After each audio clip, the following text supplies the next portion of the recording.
As you can see, rain showers have been moving across the Ohio Valley all day, but that didn't put a damper on Memorial Day services.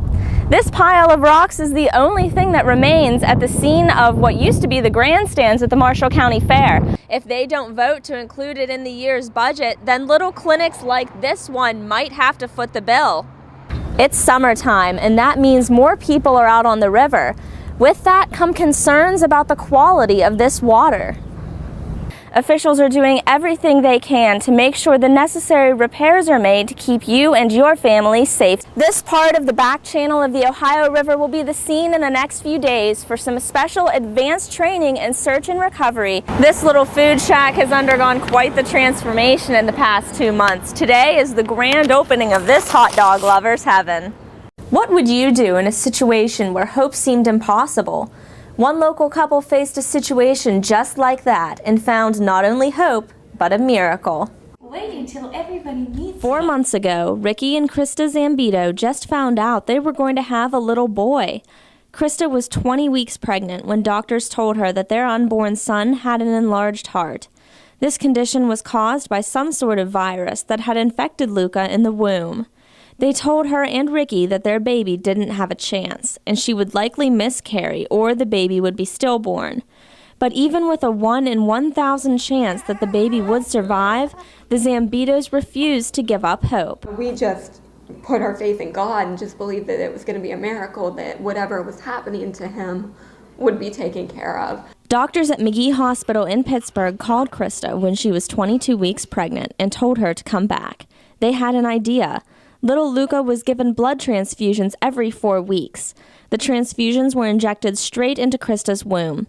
Luca's blood counts continued to rise. That first successful transfusion was the turning point toward hope for the couple. God could work through these men's hands and the doctors to heal him. After a long 4 months, Luca came into the world via C-section.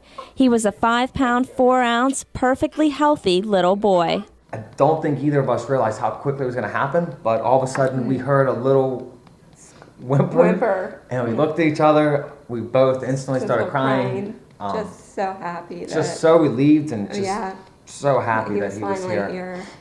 The biggest thing that the couple took away from this struggle was to always have hope. These things can happen. Miracles do happen. You know, we were told that he wasn't going to be here, and now he's here, and he's beautiful, and he's perfect, and he's our little angel. 4-week-old Luca Zambito is a very content baby who just loves to be held. Reporting in the 7 Newsroom, I'm Danielle Zacherl, working for you. Summertime in Wheeling brings out many traditions, and one of them is hanging out here at Heritage Port for Waterfront Wednesdays. This year's summer season was kicked off earlier this evening by the Wheeling Park Steel Drum and Jazz Bands. Students of all ages performed upbeat songs that you may not typically see in a traditional band concert. For here, we're trying to pick out music that the crowds may be familiar with, but give them a little bit of some different taste from other music. Wheeling Park bands performing at Waterfront Wednesdays is also a tradition in Wheeling. Jason Birch has been to Waterfront Wednesdays before as a student and percussion teacher, but this is his first as the director of bands.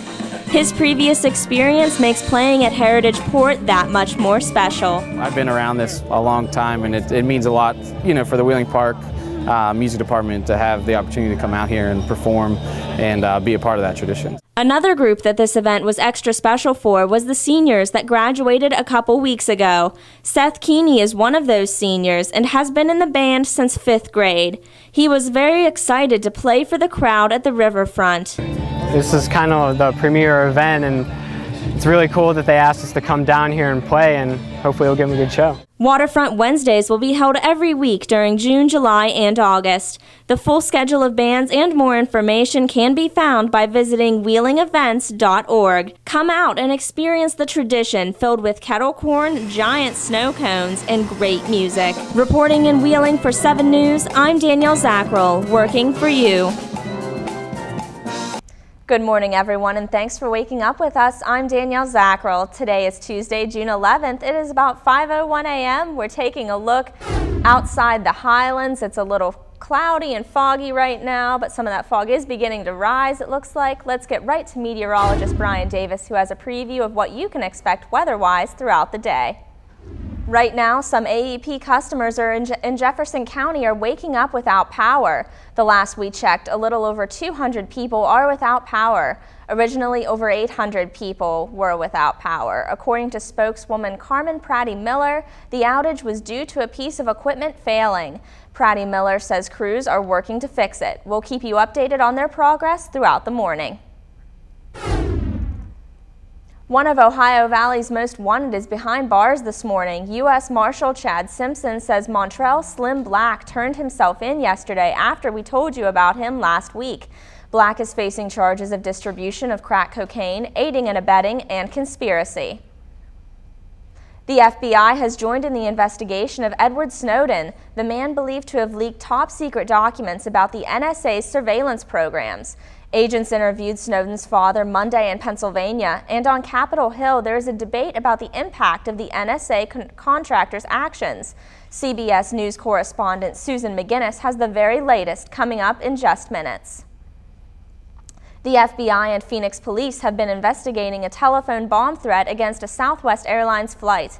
The plane had been on a flight from Los Angeles to Austin, Texas, when authorities diverted it to Phoenix Monday afternoon.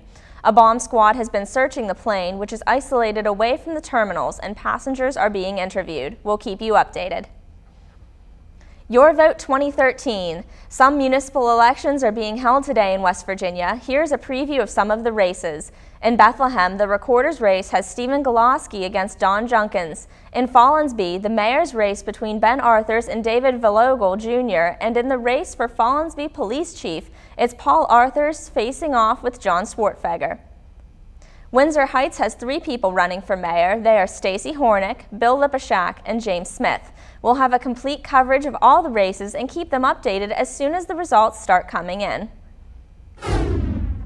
Now to the latest out of Ohio County, where Wheeling's Planning Commission is hearing more about a proposed fracking water recycling facility in Warwood. Green Hunter has laid out their proposed site plan to redevelop the former Cider Oil Service Terminal. Commissioners had a number of technical questions about the project. Green Hunter says they will make the minor changes to the site plan the Commission requested. The Commission will review that revised plan on July 8th. A new housing proposal for Wheeling Jesuit University is the center of some controversy in Wheeling. The university plans to team up with Bedway Realty to build multi-family housing along Washington Avenue. The university says it needs the housing to better attract graduate students. Residents argue that Wheeling Jesuit did not take very good care of the property it owns already. Traffic would prove too much for the road structure, and the university had adopted a take-it-or-leave-it approach as a neighbor. When we were at the neighborhood meeting, Mr. Bedway made... Ultimately, the Planning Commission voted to refer the zoning amendment request to the Zoning Committee as a means to determine if the neighborhood had changed enough to justify the proposed zone change. We'll continue to keep you updated. An 8-year-old boy is now home from the hospital after being shocked by an electrical wire at a carnival in Bel Air over the weekend. 3 people were waiting in line for a ride at the All-American Days Festival when a cable from the ride came loose and struck one woman before hitting a metal fence around the ride. All 3 people have now been treated and released from the hospital. Deschler Amusement Incorporated, the company in charge of the rides, has yet to comment. The next carnival for them is East Liverpool's Pottery Festival this weekend. Joyce Jingle, a music teacher from Tridelphia Middle School, has been crowned the Teacher of the Year by the Ohio County Board of Education. Joyce was visiting her daughter, so she couldn't be in attendance. Secretary Karen Seabright was honored as the Service Personnel Employee of the Year. Seabright says it's great to be known as the voice of Wheeling Park. I gotta tell you, I love my job. I feel like I am where I'm meant to be, and I feel blessed. The board also congratulated recently graduated Wheeling Park senior Stephanie LeMasters for her 5th place finish at National Speech and Debate Tournament in Philadelphia over Memorial Day weekend. A hats off to all of our local educators. It's a gesture reserved for the football field, and if used anywhere else, it could get you into some major trouble. While one NFL star is headed to jail for 30 days for doing just that. That story is coming up after the break. Brian?